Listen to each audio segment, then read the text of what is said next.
Hey there gamers, DreamcastGuy here, and today we're talking about Opening Night Live, the presentation that Geoff Keighley puts on that basically starts and kicks off the bigness of Gamescom. And I feel like there's a thing I want to call the Keighley curse, which is that in everything he does, whether it is the Game Awards or Summer Games Fest or a lot of these big presentations, a lot of times there's like 20 or 30 minutes of absolute 10 out of 10 bangers. You know, games that look great, that have a release date, that show gameplay, that actually get you excited about the future of games.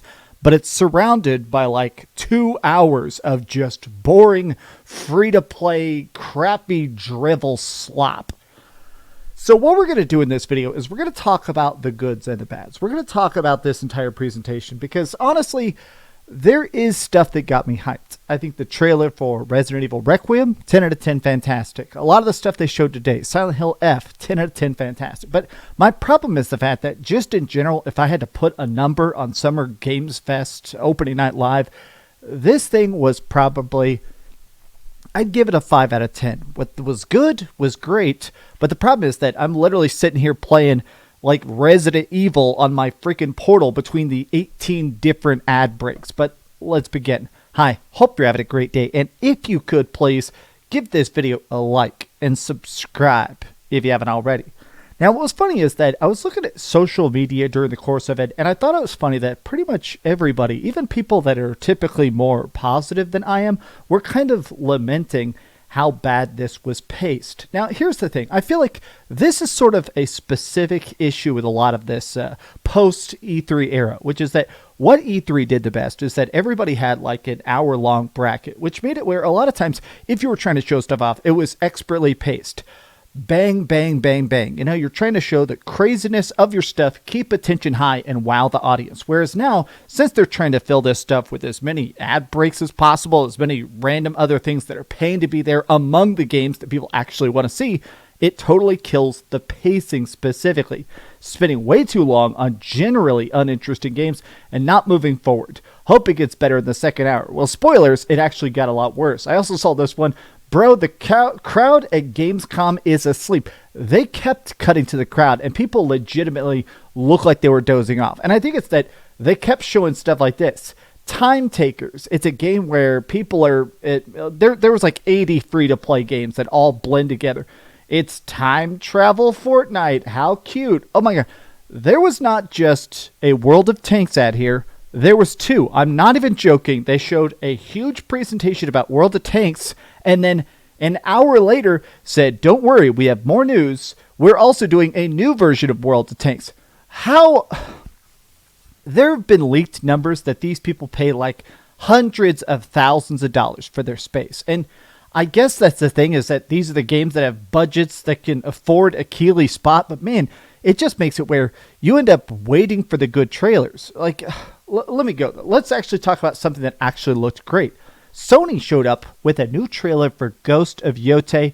This is coming out obviously in October, but this trailer, I liked this one a lot. It showed more of the tone of the game. Like, we've seen a lot of gameplay of it. We have a lot of stuff that gets it looking good, but this one, it showed more about the bloody vengeance of it. There was a great line from the trailer that showed her, basically, it showed the fact that her family gets killed off by these evil, horrible samurai guys. And so now she spent her whole life trying to track them down one by one. And what was great is there was a line where this guy said, "We killed your family. We burned your house down. How are you still alive?" And she says, "I survived the way I've survived every battle, by picturing how I'm going to kill you." That's a pretty good line. Now, if you played Ghost of Tsushima, one of the cool things they did about 2 years after launch was a thing called Legends, where it was a free add-on mode that actually had the ability to play through all these co-op missions, different targets, different objectives, different stuff you had to do, different abilities you could unlock. Legends was pretty cool. I'll admit, I never got super into it. I played probably 5 or 6 hours of it. I mean, after I'd played so much Ghost of Tsushima, I was just kind of Tsushima'd out, but the fact that they're already building this into the DNA, basically saying we're doing an even bigger version of it for the sequel, and it's completely free if you buy the game, that to me is certainly enticing. Here's my thing, is that what they showed today that was good was definitely great. This trailer they showed a brief look about Resident Evil Requiem. Now, they have said, it's publicly known that tomorrow morning they're apparently going to post a bunch of new info about Requiem, so I guess they're just doing like a little teaser, but it showed us more about the timeline. Now, I'm super curious because obviously I'm a Resident Evil super fan. I'm literally playing Resident Evil as I sit here getting ready to film a video about Resident Evil, right? But what was always cool about this is that Resident Evil Requiem, going back to Raccoon City, following up on these characters, the Ashcrofts, these are the detectives. This lady here, Alicia Ashcroft, she's sort of the person that blew the case open about the origins of the T-Virus, the craziness of Umbrella, Blue Umbrella, Red Umbrella.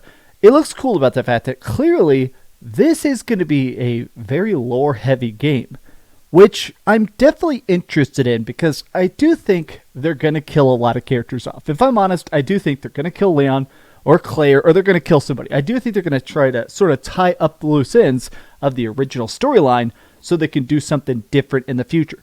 This trailer, while short, was great. I do still wish we'd get a demo, right? Maybe that's just me. I feel like we've gotten all the good Resident Evil demos. I want a Resident Evil 9 demo, dang it. Next up, they showed a new trailer for Cronos the New Dawn. This is the new game by the people that did the the Silent Hill 2 remake.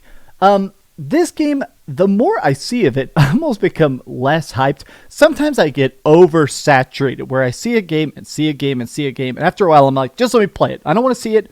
I don't want to talk about it. I just want to play it. This is that kind of game. This is coming out on September 4th. So it's coming out here in September 5th. It's coming out here in just a couple weeks. I'm ready to play it. I'm tired of seeing the trailers. It's like a horror time travel game. Super bizarre looking. I'm definitely ready for it though. I love the monster design. I love the creepy lighting. I love the music. Give me that game. Stop showing it to me, right? They showed a new trailer for Outer Worlds 2, and what's funny is that they admitted that the release date is coming out this year because they're specifically trying to dodge GTA 6. I still want to play Outer Worlds 2. Outer Worlds 1 was so great. I never played the DLC, but I really liked the first Outer Worlds. I'm curious about Obsidian having an even bigger budget. The first game was made on such a shoestring, and it's fantastic. Obsidian is maybe the very best studio that they have in their pocket right now. Of all the Microsoft studios, I do feel like Obsidian is cranking out bangers the quickest. I really want to play this game. This trailer, though, didn't show a ton of new stuff. It did show nice flashes, though, of combat and skill trees and stuff. I'm definitely very interested in playing this, for sure. I guess it does its job, right? I'm ready to pre-order it or get it on Game Pass. Now, this new look about Silent Hill F, it's strange.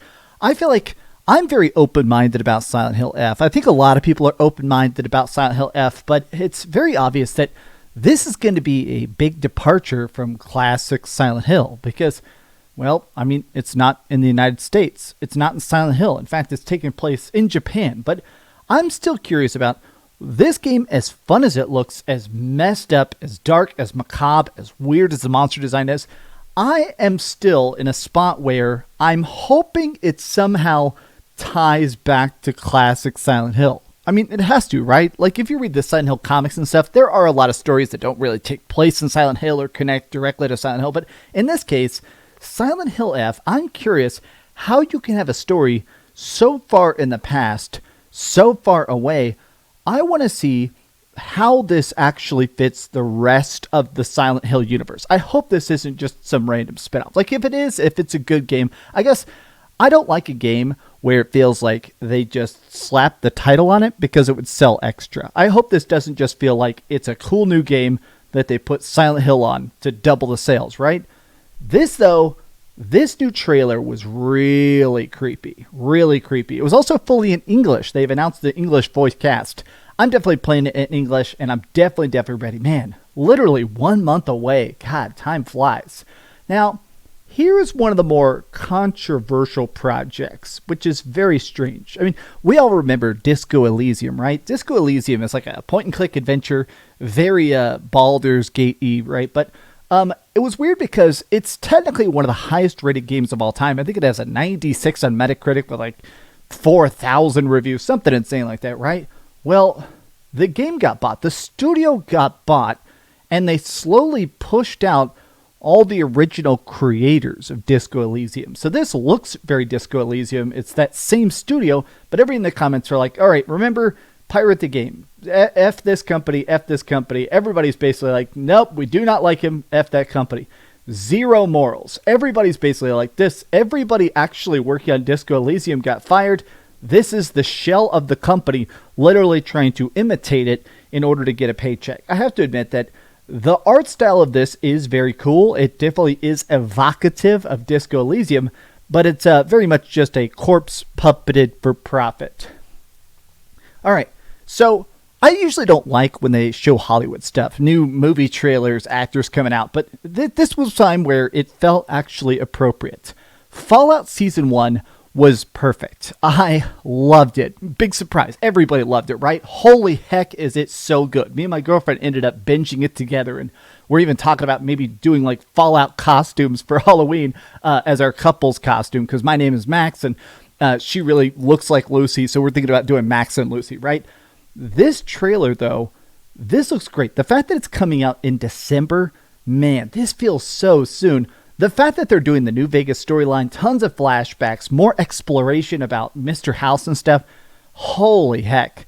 I am glad this was there. This was a good get for sure. I am so excited for freaking more Fallout, baby. They really need to tie in a game to this, right? Where's Fallout 5? Give me Fallout 5 so I can actually play something besides old-ass Fallout 4 updates. A Way of the Sword. Onimusha. This new game looks fantastic. I gotta say, of all the companies, all the publishers, all the studios right now that are just, in my opinion, doing the best work overall, net profit, is gotta be Capcom. Capcom is just killing it. From Monster Hunter to Resident Evil to Devil May Cry.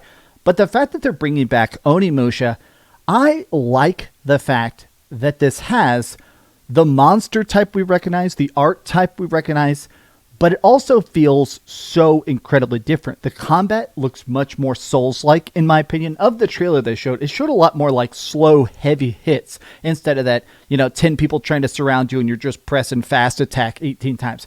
This looks extremely good. This, again, Capcom is usually the best when it comes to dropping demos. I just wish they had dropped a demo for something like this. I feel like it would have broken the internet in half. I feel like this trailer is not getting enough attention because as good as it looks, you put it in the middle of a 2.5-hour showcase of slop. It's not getting a chance to stand out and rise to the top like it definitely deserves, right? So here was the other crossover. Here's the thing. They did 2 separate crossovers back to back. So Monster Hunter is doing a crossover with Final Fantasy XIV, but also vice versa. So if you're playing the MMO, Final Fantasy XIV, there's going to be Monster Hunter stuff in it. They've done this in the past. If you play Final Fantasy XIV, they've done other crossover events with Monster Hunter World, but now they're doing it with Wilds. To me, pretty cool. I haven't played Final Fantasy XIV in a while because honestly, I've been so addicted to World of Warcraft the last couple of years, but it is cool to see that these kind of events, historically, they've actually been pretty dang cool. If you ever play Final Fantasy XIV, their crossover events are usually actually pretty in-depth and not just like, a 10-minute side quest that gives you like a pet. That's pretty nice. Lords of the Fallen 2. Now, I'm probably the only person. I really like the newer Lords of the Fallen, the game we got. I mean, it's not super 10 out of 10 spectacular, but I do like Souls-likes. I got a soft spot for crazy, heavy combat and enemies with too much health. Multi-phase boss fights. The Lords of the Fallen 2 trailer, it is funny that this is the third game and it's called 2. I do gotta say that it is funny that Lords of the Fallen, this studio has the worst habit of showing these crazy, godlike CGI trailers, and then the game comes out, and it just looks like every other Souls-like. And I don't even mean that in a disrespectful way to the in-game graphics. It's more about the fact that, why do you even bother showing those like crazy tapestries and painting-esque style aesthetics when your game's not going to look like this? This isn't quite false advertising, but this doesn't even fit the tone of what the final game actually ends up being, right? Now, I'm going to sound crazy. This was the biggest surprise of the entire thing. There have been leaks and rumors that they've been doing a high-budget, super deluxe Lego Batman. and I'll be honest, I didn't fully grasp it, but here it is. The trailer looks multiversal. You play as Batman and go through the entire Batman career, but it showed Heath Ledger's Joker. It showed Penguin from the 2020 Batman movie, and you can drive the different cars, the different Batmobiles from all the different movies. It showed different styles of Bane and stuff. It looks like you're actually going through all the eras of Batman, but like as a singular story. It almost feels like the way they did that, Star Wars, Lego Star Wars, The Complete Saga. It almost looks like that, but in a singular game. They also showed open world segments, open world Lego Batman. I can't believe I'm so excited about this. Look at this, 8K likes on that tweet in 90 minutes. People are going crazy for Batman Lego, but I'm definitely on that hype train. So one of the things that sucked about this is they started off, they did a little tease. They said, hey, check it out. Here's Hollow Knight Silksong. They showed like 25 seconds of gameplay, literally 25 seconds of gameplay. And everybody's like, great. They said, we promise this coming this year. Then they showed 15 minutes of just Call of Duty Black Ops 7. And I'll be honest, Black Ops 7 looks awful. And I'm not saying that as a Call of Duty hater. I'm saying specifically, this game looks like trash. In fact, I even saw a lot of the replies being like raw sewage. Here, just for funsies, let's be toxic. Let's refresh this tweet. Let's see what the top replies are. And hope, let's see here. Battlefield 6 blows out of the water. Call of Duty has lost the plot. I mean, everybody's like, bro, it's just terrible. Another Call of Duty, another one in a year's time, nothing new. Yeah, everybody's like, man, I can't wait to get it for Black Friday. It's just, to me, it's such boring, recycled trash. Starting with it like it's some grand reveal was such an odd choice. Honestly, the gameplay, the mech, the power suits, super jumps, it just looks boring, man. I could not possibly care about Call of Duty, especially after playing so much of that incredibly fun Black Ops beta, the beta we had for Battlefield 6. There were a lot of trailers like this in here that did give release dates, but nothing else really new. Masquerade Bloodlines 2, this has been in development forever, and apparently it is finally actually coming out this year. I mean, I'll believe it when I see it, but at this point, I guess I'm excited. There were so many trailers during this that just did not exactly get me excited. Even stuff like this. Hey, another World of Warcraft trailer. It's just some pre-rendered cutscenes that don't actually show gameplay or classes or anything like that. Overall, I gotta say, I did not like Opening Night Live. I don't think it was the worst one they've ever done, but it definitely wasn't very good. And honestly, I just feel like Keighley, it's that problem of the fact that other presentations always did a good job putting the games first.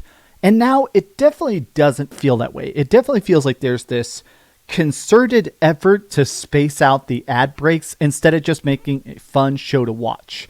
It's not made for gamers. It's made for the advertisers. That's just my off-the-cuff thoughts. Did you watch Opening Night Live? Is there any games I missed? I'll be honest, I think I got and watched everything. I just wanted to pull up the games that I liked the most or hated the most, but I will be honest. I was playing my PlayStation Portal because, honestly, I'd rather play Resident Evil 2 than watch 18 freaking ads about Fortnite updates. But thank you for liking the video. Thank you for watching the video, and please keep dreaming. Oh, no bueno.